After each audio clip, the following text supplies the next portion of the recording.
আসসালামু আলাইকুম সম্মানিত ভিউয়ার্স, আশা করি সবাই ভালো আছেন। বরাবরের মতন আজকের একটি ভিডিও নিয়ে আসলাম। এই যে ফ্রিজের চেম্বারটি দেখেন, অরিজিনাল চেম্বার।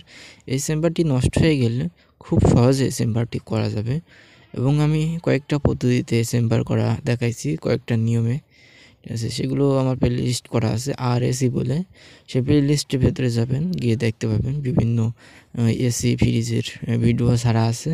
এবার ওখানে চেম্বার করা আছে, বিভিন্ন ধরনের চেম্বার কায়দা করা আছে। এবং এই চেম্বারটি যদি নষ্ট হয়ে যায়, এটা অ্যালুমিনিয়ামের চেম্বার, অরিজিনালি চেম্বার। যদি এই চেম্বারটি নষ্ট হয়ে যায়, খুব সহজে একদম ইজিভাবে এই চেম্বারটি করা যাবে, কোনো খাটাখাটনি লাগবে না। এই জন্য দেখালাম।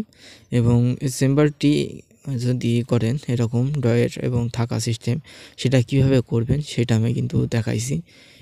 সেই ভিডিওগুলো দেখে আসবেন।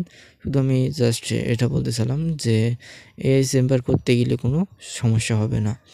তা নেক্সট ভিডিওতে আবার একটা দেখা হবে, কোনো বিষয় নিয়ে কথা বলবো সেটা।